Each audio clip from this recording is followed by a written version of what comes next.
আসসালামু আলাইকুম রহমতুল্লাহি ওয়া বারাকাতুহু নাহমাদুহু ওয়া নুসাল্লি আলা রাসূলিহিল কারীম আম্মা বাদ।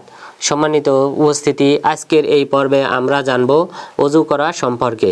ওযুটা হলো সালাত কবুল হওয়ার অন্যতম শর্ত। রাসূল সাল্লাল্লাহু আলাইহি ওয়াসাল্লাম বলেছেন, সহিহ মুসলিমের 225 নম্বর হাদিস, লা তুকবালু সালাতু আহাদিকুম ইদা আহদাসা হাত্তা ইয়াতাওয়াদ্দা।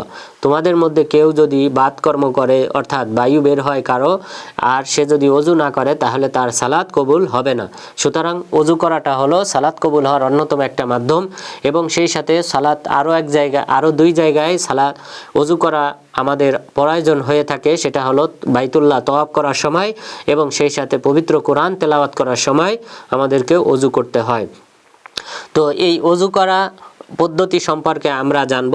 তার আগে এই ওযুর ক্ষেত্রে আমাদেরকে দুইটি শর্ত অবশ্যই লক্ষণীয়, দুইটি শর্ত অবশ্যই ঠিক রাখতে হবে। প্রথম শর্ত হলো, ওযুর ক্ষেত্রে অবশ্যই ওযু আমরা যে পানির মাধ্যমে করব সেই পানি পবিত্র হতে হবে। কেননা মহান রব্বুল আলামিন সূরা আনফালের 11 নম্বর আয়াতে বলেছেন, ওয়ায়ুনাজ্জিলু আলাইকুম মিনাস সামাই মাআল লিইউতাহহিরাকুম বিহি। আল্লাহ তাআলা তোমাদের উপর বৃষ্টি বর্ষণ করেছিলেন এবং যে এমন পানি বর্ষণ করেছিলেন আসমান থেকে যার মাধ্যমে তোমাদেরকে পবিত্র করতে চেয়েছেন। অর্থাৎ আসমানি পানি, এটা পবিত্র পানি, যে পানির মাধ্যমে ওযু করা জায়েজ, ওযু করতে হবে। এরপর দ্বিতীয়ত, ওযু করার ক্ষেত্রে অবশ্যই দ্বিতীয় একটা শর্ত আমাদেরকে লক্ষ্য রাখতে হবে। সেটা হলো, আমরা যে সকল ওযুর অঙ্গ প্রত্যঙ্গ ধৌত করব সেই অঙ্গ প্রত্যঙ্গে যেন পানিটা যথাযথভাবে পৌঁছাইতে পারে। অঙ্গ প্রত্যঙ্গে যদি পানি না পৌঁছায়, কোনো আড়াল থাকে, বাধা থাকে, তাহলে আমাদের ওযু হবে না। বাধার মধ্যে যেমন যদি কারো শরীরে মাটি লেগে থাকে, যে মাটির কারণে চামড়ায় পানি পৌঁছাবে না, অথবা যদি আটা লেগে থাকে, শক্ত আটা, যে কারণে এই চামড়ায় পানি পৌঁছাবে না, অথবা যদি আমাদের শরীরে নেল পালিশ, অনেকে নেল পালিশ ব্যবহার করে, অনেক মেয়েরা, এই নেল পালিশের এটা যদি ঘনত্ব হয় যে কারণে চামড়ায় তথা নখে পানি যদি না পৌঁছায় তাহলেও সালাত হবে না, অথবা যদি ওযু হবে না, অথবা যদি মোমবাতির কোনো অংশ লেগে থাকে তাহলে চামড়ায় যদি পানি না পৌঁছায়, অথবা কোনো আটা জাতীয় কোনো কিছু লেগে থাকে তাহলে যদি চামড়ায় পানি না পৌঁছায় তাহলে ওযু হবে না। তাহলে এই দুইটি শর্ত, এক নম্বর শর্ত হলো যে পানি পবিত্র হতে হবে, দ্বিতীয়ত অঙ্গ প্রত্যঙ্গ অবশ্যই ভিজতে হবে, এর মাঝে কোনো আড়াল রাখা যাবে না। এরপর আমরা ওযু করার পদ্ধতি সম্পর্কে জানব, ওযু কিভাবে করতে হয়। এই ওযু করার ব্যাপারে মহান রব্বুল আলামিন সূরা মায়েদার 6 নম্বর আয়াতে বলেছেন, ইয়া আইয়ুহাল্লাযীনা আমানু ইযা কুমতুম ইলাস সালাতি ফাগসিলু উজুহাকুম ওয়া আইদিয়াকুম ইলাল মারাফিকি ওয়ামসাহু রুউসাকুম ওয়া আরজুলাকুম ইলাল কাবাইন। মহান রব্বুল আলামিন এই আয়াতে ওযু করার কথা বলেছেন যে, হে মুমিনগণ, যখন তোমরা সালাতে দণ্ডায়মান হবে তখন তোমরা ওযু করো, এবং তখন তোমরা তোমাদের হাতদ্বয় কুনুই পর্যন্ত এবং মুখমণ্ডল ধৌত করো, মাথা মাসেও করো, এবং তোমাদের পা গুড়ালি পর্যন্ত ধৌত করো। এটা হলো মূল অঙ্গ প্রত্যঙ্গ, যে অঙ্গ প্রত্যঙ্গগুলি ওযুতে ধৌত করতে হয়।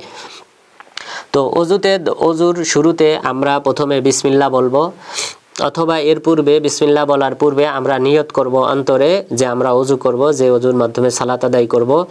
এই নিয়ত করার পর অন্তরের মাধ্যমে, অর্থাৎ মুখে কোনো শব্দ উচ্চারণ করতে হবে না, এরপর বিসমিল্লাহ বলে ওযু শুরু করতে হবে। ওযু শুরুতে প্রথমে হাতের 2 কবজি পর্যন্ত আমাদেরকে সুন্দরভাবে ধৌত করতে হবে 3 বার। এরপর হাতের কবজি ধৌত করার পর এরপরে আমাদেরকে কুলি করতে হবে 3 বার, নাকে পানি দিতে হবে 3 বার। এটা একই সাথে একই পানির মাধ্যমে নাকে এবং কুলি করতে হবে। এরপরে আমাদের মুখমণ্ডল ধৌত করতে হবে 3 বার। মুখমণ্ডলের সীমানা হলো যে চুলের অংশ থেকে নিয়ে থুতনি পর্যন্ত, এরপর 2 কানের পাশ পর্যন্ত, এটা হলো পূর্ণ মুখ আমাদেরকে ধৌত করতে হবে 3 বার। এরপর আমাদেরকে মুখ ধৌত করার পর হাতদ্বয় মাসও করতে হবে, অর্থাৎ কুনুই পর্যন্ত, পুরা কুনুই পর্যন্ত আমাদের হাত মাসক ধৌত করতে হবে 3 বার। এরপর আমাদেরকে মাথা মাসহ করতে হবে। মাথা মাসহ করার ক্ষেত্রে নিয়ম হলো যে আমাদের সম্মুখ ভাগে, চুলের সম্মুখ ভাগ থেকে নিয়ে পিছন ভাগ পর্যন্ত, পিছনে যেখানে চুল শেষ হয়েছে সেই পর্যন্ত নিতে হবে। এরপর আবার সামনে আনতে হবে 2 হাত, এইভাবে মাথা মাসহ করতে হবে। এরপর এবং মাথা মাসহের সাথে সাথে সেখানে আমাদেরকে কানও মাসহ করতে হবে। কানের মাঝে আমাদের শাহাদত আঙ্গুলি প্রবেশ করিয়ে আর যে বৃদ্ধাঙ্গুলি আছে এই বৃদ্ধাঙ্গুলির মাধ্যমে কানের যে বাহিরের অংশ রয়েছে সেটা মাসহ করতে হবে। এইভাবে মাসহ করার পর এরপরে আমাদেরকে পাদয় গোড়ালি পর্যন্ত ধৌত করতে হবে, তাহলে আমাদের অজু সম্পূর্ণ হবে। এখানে অজুর বর্ণনা যে সকল সাহাবীগণ বর্ণনা করেছেন, উসমান বিন আফফান রাদিয়াল্লাহু আনহু এবং আব্দুল্লাহ বিন যায়েদ আল আনসারী রাদিয়াল্লাহু আনহু, তারা অজুর বর্ণনায় এইভাবে যেভাবে আমরা উল্লেখ করলাম এইভাবেই তারা বর্ণনা করেছেন। এরপর অজু শেষ হওয়ার পর আমাদেরকে একটা দোয়া পাঠ করতে হবে, যেই দোয়া সম্পর্কে রাসূল সাল্লাল্লাহু আলাইহি ওয়াসাল্লাম বলেছেন সহিহ মুসলিমের 234 নম্বর হাদিস, যে কোনো ব্যক্তি যদি অজু শেষ করার পর পাঠ করে আশহাদু আল্লা ইলাহা ইল্লাল্লাহ ওয়া আন্না মুহাম্মাদান আবদুল্লাহ ওয়া রাসূলুহু, এটা পাঠ করে তাহলে ইল্লা ফুতিহাত লাহু আবওয়াবুল জান্নাতি সামানিয়া ইয়াদখুলু মিন আইয়িহা শা, তার জন্য জান্নাতের 8টি দরজা খুলে দেওয়া হয়, সে যেই দরজা দিয়ে চায় সেই দরজা দিয়ে জান্নাতে প্রবেশ করতে পারবে। সুবহানাল্লাহ। সুতরাং আমাদেরকে অজুর শুরুতে বিসমিল্লাহ বলতে হবে এবং শেষে এই দোয়াটি আশহাদু আল্লা ইলাহা ইল্লাল্লাহ ওয়া আন্না মুহাম্মাদান আবদুল্লাহ ওয়া রাসূলুহু আল্লাহুম্মা জাআলনি মিনাত তাওয়াবিন ওয়া জাআলনি মিনাল মুতাতাহিরিন, এই দোয়াটা পাঠ করতে হবে। আল্লাহ তাআলা যেন আমাদেরকে এই পদ্ধতি অনুসরণ করে, রাসূল সাল্লাল্লাহু আলাইহি ওয়াসাল্লামের পদ্ধতি অনুসরণ করে অজু করার তৌফিক দান করেন। আমিন।